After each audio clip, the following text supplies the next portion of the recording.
ഇനി എന്തുകൊണ്ടാണ് ഈ പ്രാർത്ഥന അധികമായി ഈ ദിവസങ്ങളിൽ പ്രാർത്ഥിക്കാൻ പറഞ്ഞത്?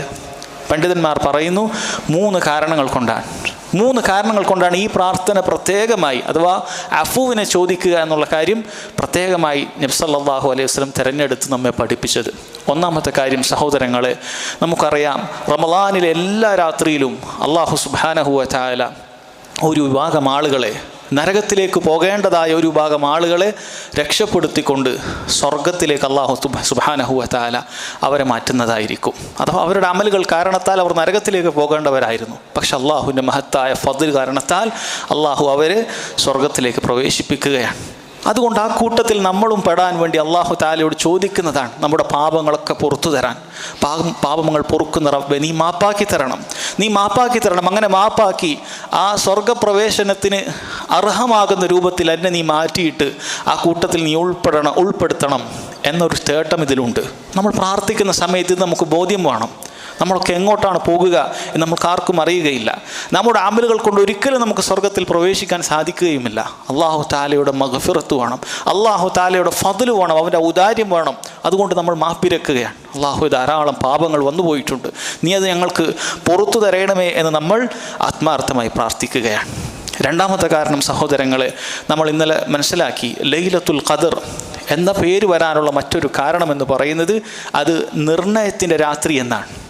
അഥവാ അല്ലാഹു തആല ഒരു വർഷം എന്താണ് മലക്കുകൾക്ക് ഓരോ അടിമയുടെയും മേലും എന്തൊക്കെ കാര്യങ്ങളാണ് ചെയ്യേണ്ടത് എന്ന് നിർണയിച്ചു കൊടുക്കുകയാണ്.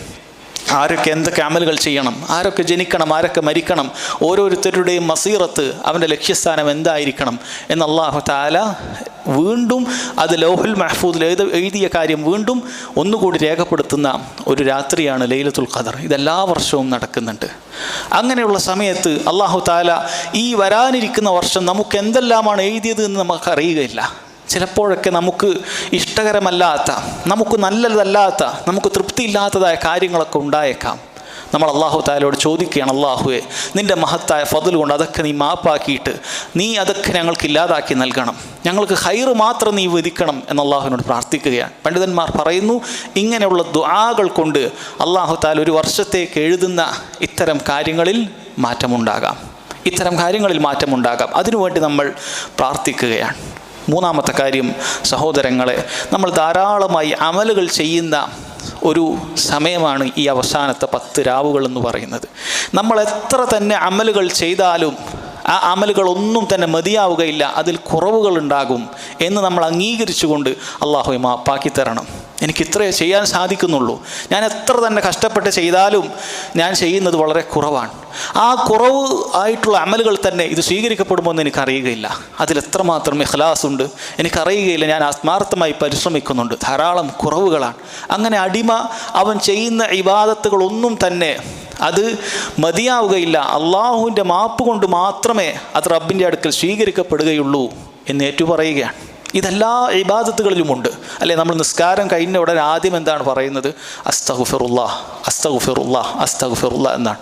നമ്മൾ കഷ്ടപ്പെട്ട് നിസ്കരിച്ചിട്ടുണ്ട്, പക്ഷെ ഒരുപാട് കുറവുകൾ അതിൽ വരാൻ സാധ്യതയുണ്ട്. നമ്മൾ അള്ളാഹുവിനോട് ഇസ്തിഗ്ഫാർ തേടുകയാണ്. രാത്രി എഴുന്നേറ്റ് നിസ്കരിച്ചതിന് ശേഷം പിന്നീട് ആ സുഹൂറിൻ്റെ സമയത്ത് എന്താണ് ചെയ്യാൻ പറഞ്ഞിട്ടുള്ളത്? വബിൽ അസ്ഹാരിഹും യസ്തഗ്ഫിറൂൻ, റബ്ബിനോട് ഇസ്തിഗ്ഫാർ ചെയ്യുകയാണ്. അല്ല ഞാൻ നിസ്കരിച്ചു ഇതൊക്കെ സ്വീകരിക്കപ്പെട്ടു എന്നല്ല, വീണ്ടും ഇസ്തിഗ്ഫാർ ചെയ്യുകയാണ്. അതുപോലെ ഈ അമലുകളെല്ലാം ചെയ്യാൻ സാധിക്കുന്ന സമയത്തും നമുക്കുള്ള ബോധ്യം ഇത് റബ്ബ് സ്വീകരിച്ചെങ്കിലേ ഇതിൽ കാര്യമുള്ളൂ, അതല്ലാതെ ഞാൻ രാത്രി ധാരാളം എഴുന്നേറ്റ് നിസ്കരിച്ചത് കൊണ്ട്, ഞാൻ ദുആ ചെയ്തത് കൊണ്ട്, ഞാൻ പ്രാർത്ഥിച്ചത് കൊണ്ട്, ഖുർആൻ ഓതിയത് കൊണ്ട് ഇത് നേരെ അങ്ങ് സ്വീകരിക്കപ്പെടുകയല്ല. അള്ളാഹു ഇതെല്ലാം എൻ്റെ കുറവുകളെല്ലാം പരിഹരിച്ച് മാപ്പാക്കി അള്ളാഹു തആല അത് സ്വീകരിച്ചാലേ ഉള്ളൂ. അത് നമ്മൾ ഏറ്റു പറയുകയാണ്, റബ്ബേ നീ മാപ്പാക്കിയിട്ട് ഇതൊക്കെ എനിക്ക് സ്വീകരിക്കണം, ധാരാളം കുറവുകളുണ്ട്. അങ്ങനെയാണ് ഒരു മുഅ്മിൻ ഉണ്ടാവുക. അവൻ എത്രയെല്ലാം നല്ല നല്ല പ്രവർത്തനങ്ങൾ ചെയ്താലും അവന് പേടിയായിരിക്കും, റബ്ബ് ഇത് സ്വീകരിക്കുമോ എന്നുള്ള പേടിയായിരിക്കും. അങ്ങനെയാണ് ഒരു മുഅ്മിൻ. അവൻ ഇഹ്സാനും ഷഫഖത്തും ഒരുമിപ്പിക്കുന്നവനാണ്. അവൻ നന്നായി അമലുകൾ ചെയ്യും, അതോടൊപ്പം തന്നെ പേടിയായിരിക്കും റബ്ബെ ഇത് സ്വീകരിക്കുമെന്നുള്ളത്. എന്നാൽ ഒരു മുനാഫിഖ് അങ്ങനെ ആയിരിക്കുകയില്ല. ഒരു മുനാഫിഖിനെ സംബന്ധിച്ചിടത്തോളം അവൻ ഇസാഅത്തും അമ്നും ഒരുമിപ്പിക്കുന്നവനാണ്. അവൻ മോശമാണ് ചെയ്യുക, എന്നിട്ടും അവൻ വിചാരിക്കുന്നത് ഇതൊക്കെ അള്ളാഹു താല അത് പുറത്തു തരും എന്ന് വിചാരിക്കുന്നവനായിരിക്കും. ഒരിക്കലും ഒരു മുഅ്മിൻ അങ്ങനെ ആകാൻ പാടില്ല. അവൻ ധാരാളമായി അമലുകൾ ചെയ്യുന്നവനായിരിക്കണം.